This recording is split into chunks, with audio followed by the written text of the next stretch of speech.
Hello please.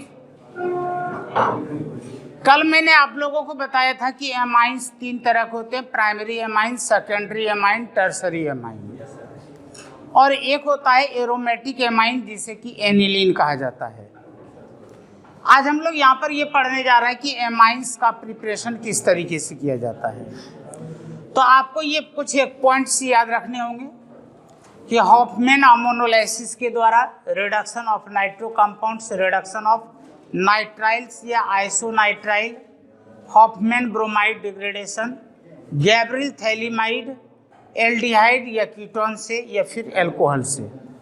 ठीक है, देखिए ये सब जितनी भी बातें हैं वो तो बुक में है, वो आप ऐसे भी पढ़ लेंगे। जो बुक में नहीं है और वो मैं आपको बताने जा रहा हूँ। दुनिया का कोई भी ऐसा कंपाउंड जिसके पास नाइट्रोजन हो, दुनिया का कोई भी ऐसा ऑर्गेनिक कंपाउंड जिसके पास नाइट्रोजन हो, उसका रिडक्शन करा दो, एमाइन आपको मिल जाएगा। एक लाइन याद हो गया? दुनिया का कोई भी ऐसा ऑर्गेनिक कंपाउंड जिसके पास पहले से नाइट्रोजन प्रेजेंट है, उसका हमें क्या कराना होता है? रिडक्शन कराना होता है, और इससे अपने को एमाइंस मिलते हैं। नंबर 2, दुनिया का कोई भी ऐसा कंपाउंड जिसके पास नाइट्रोजन नहीं है। नंबर 2 में दुनिया का कोई भी ऐसा कंपाउंड जिसके पास नाइट्रोजन है ही नहीं, उसे यदि आप अमोनिया के साथ रिएक्ट कराएंगे तो आपको एमाइन मिलेगा। बस यही 2 कहानी है और एमाइंस का प्रिपरेशन कंप्लीट यहाँ पर होता है। लेकिन इस बात को हम लोग किस तरीके से पढ़ेंगे? यहाँ पर जो आपके एग्जाम में पूछा जाएगा, इन दोनों की पॉसिबिलिटी सबसे ज़्यादा है। यदि पेपर में आए तो यही दोनों आएंगे, वरना आने की पॉसिबिलिटी बाकी सबों की 10%। लेकिन इन दोनों के आने की पॉसिबिलिटी लगभग 90% है।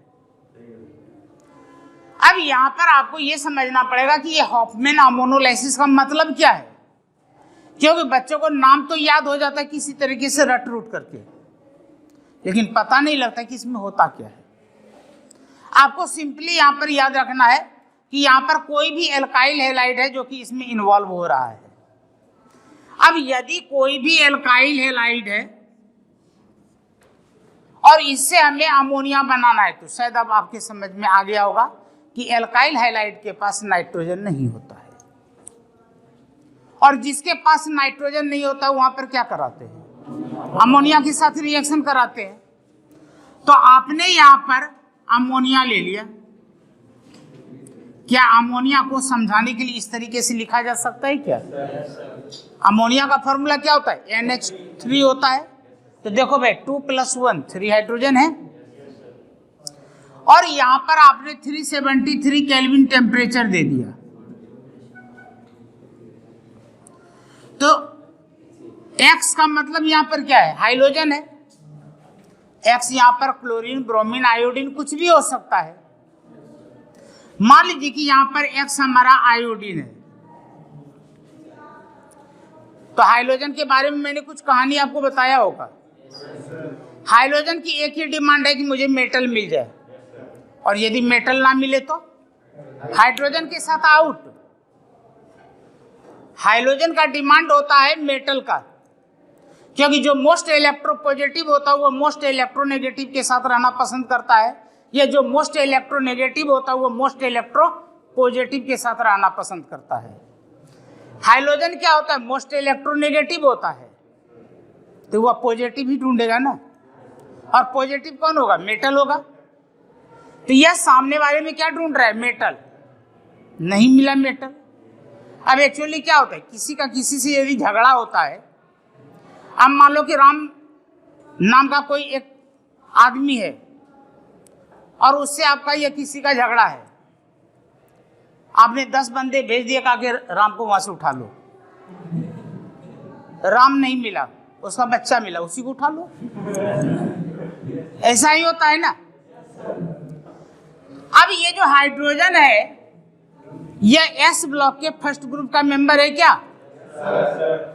सबसे ज्यादा इलेक्ट्रोपॉजिटिव कौन होता है? अल्कली मेटल्स होते हैं। भैया अल्कली मेटल नहीं मिला तो उसके फैमिली का जो मिला उसको उठा लिया, तो क्या बन जाएगा? HI बनकर के बाहर। तो अब जो बच गया वो आपस में जुड़ेंगे। एमाइन तैयार हुआ क्या? यदि केमिस्ट्री पढ़ना है तो कहानी को इस तरीके से समझना पड़ेगा। यदि मैं कहानी भी क्लास में सुनाता हूं तो आप लोग उस कहानी को डाइवर्ट करने की कोशिश ना करें। तो ये तो था इसका। अब यहां पर कहा जा रहा है कि रिडक्शन ऑफ नाइट्रो कंपाउंड, कल हम लोगों ने इसके बारे में डिस्कस किया था। अब यहां पर हमारे पास RNO2 एक्चुअल में या कुछ इस तरीके का होता है, और ऐसे ना याद रहे तो आप सिंपली इस तरीके से लिख लो RNO2। ये हो गया नाइट्रो कंपाउंड। अब इससे आपको क्या करना है? एमाइन बनाना है। तो मैंने अभी क्या कहा था, जिसके फार्मूले में नाइट्रोजन है उसका क्या कराना होगा? रिडक्शन कराना होगा। जिसके फार्मूले में नाइट्रोजन है उसका हमें क्या कराना होगा? रिडक्शन कराना होगा। अब रिडक्शन कराने के लिए कोई ना कोई तो रिड्यूसिंग एजेंट चाहिए। तो यहां पर रिड्यूसिंग एजेंट के रूप में हम लोग क्या लेंगे? Lithium aluminium hydride. तो आपने यहां पर लिथियम एल्युमिनियम हाइड्राइड, लेकिन याद कीजिए कल या परसों किसी दिन मैंने आप लोगों को एक चीज बताया होगा कि लिथियम एल्युमिनियम हाइड्राइड की इतनी औकात नहीं है कि यहां से ऑक्सीजन को हटा करके बाहर कर दे। तो यहां पर इसके मदद के लिए किसी और को भेजना पड़ेगा। तो यहां पर साथ में ईथर लगा दीजिए, ठीक है। अब क्या करेगा? ऑक्सीजन को हटाएगा भी और हाइड्रोजन जोड़ेगा भी। अब यहां से जब हाइड्रोजन निकलेगा तो किस रूप में निकलेगा? जितने ऑक्सीजन उतने वाटर निकल जाएंगे। 2 ऑक्सीजन है, 2 वाटर रिमूव हो गया। जब 2 वाटर यहां से रिमूव हो जाता है तो आपको यहां पर मिलता है RNH2। एमाइन तैयार हुआ क्या? किन्हीं को कोई डाउट? तो ये पहले का एग्जाम्पल था और ये दूसरे का एग्जाम्पल है। अब सिमिलरली यहां पर नाइट्राइल और आइसोनाइट्राइल। तो नाइट्राइल का फॉर्मूला होता है, देख लो, नाइट्राइल का फॉर्मूला होता है RC≡N। तो इसके भी फॉर्मूले में नाइट्रोजन प्रेजेंट है, यानी कि इसका भी क्या होगा? रिडक्शन होगा।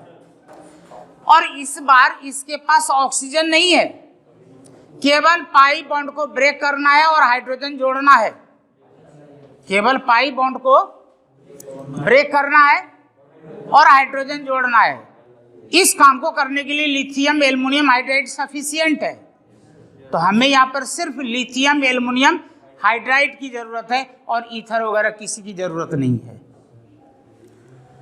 तो यहां पर आपने लिथियम एल्युमिनियम हाइड्राइड यूज किया,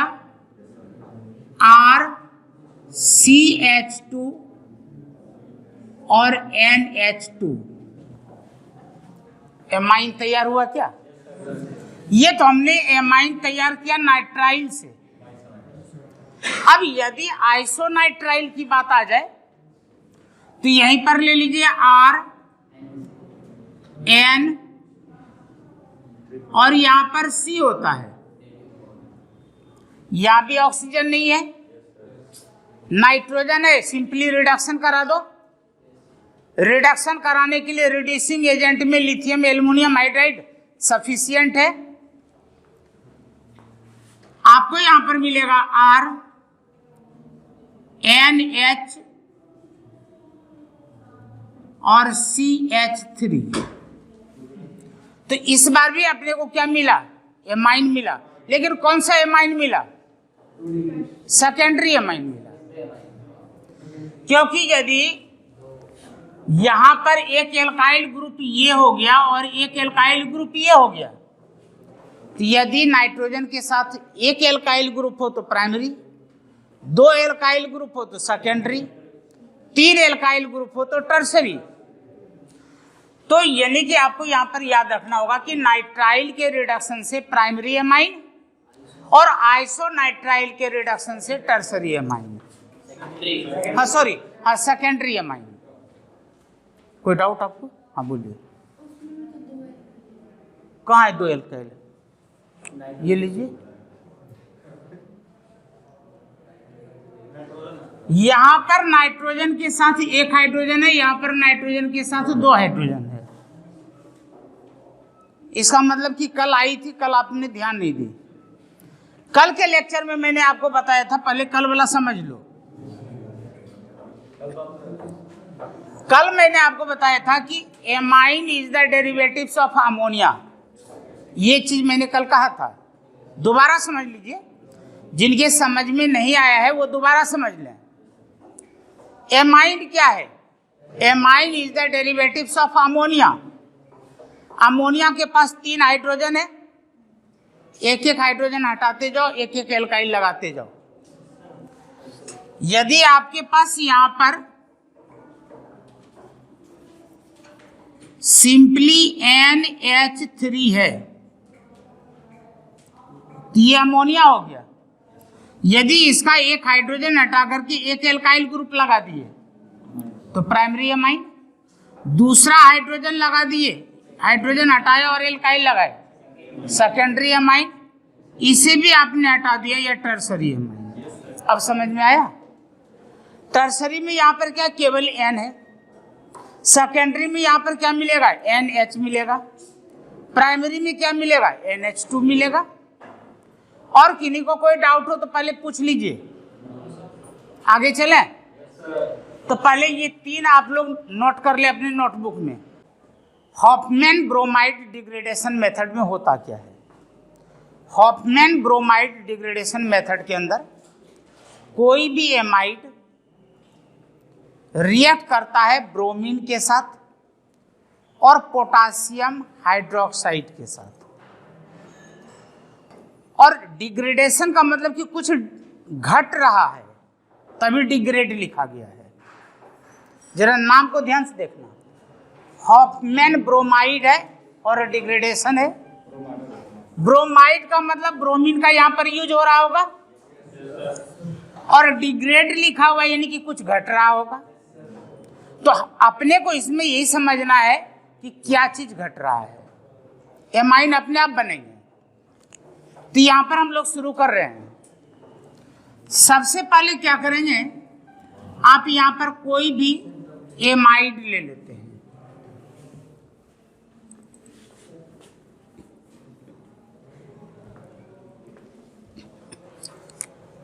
यहां पर आपने C डबल बॉन्ड O और NH2, यह एसिड एमाइड हो गया।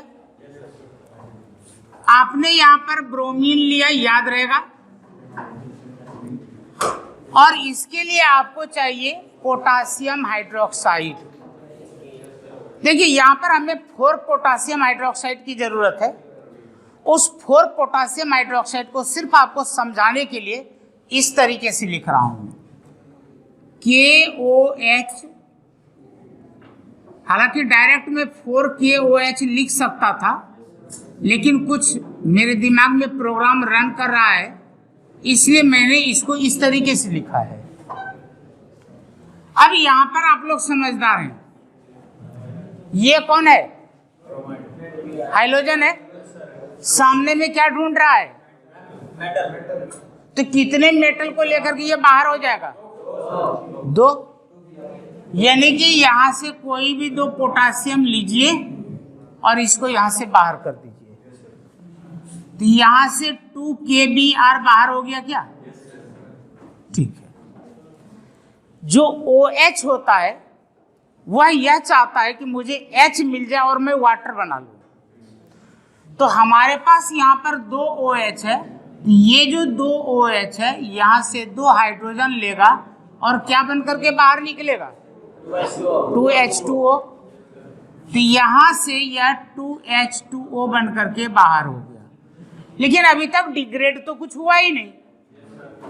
अब देखो, जब कभी भी कार्बन की क्वांटिटी कम करनी हो, कार्बन के नंबर कम करने हो, तो 3-4 मेथड है। उसमें एक मेथड और भी है जिसमें कि कार्बन कार्बोनेट के रूप में बाहर होता है। तो यहां पर जो कार्बन रिमूव होगा, एक कार्बन, वो पोटासियम कार्बोनेट के रूप में होगा। तो देखते हैं वो पोटासियम कार्बोनेट किस तरीके से बनेगा।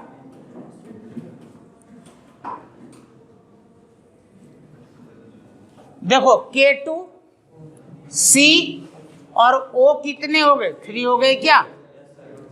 तो यहां से निकल गया K2CO3।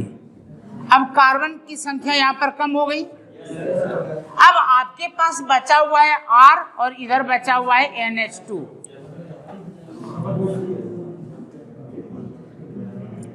NH2 एमाइन तैयार हो गया क्या? तो नोट कर लीजिए, ये था हॉफमैन ब्रोमाइड डिग्रेडेशन मेथड।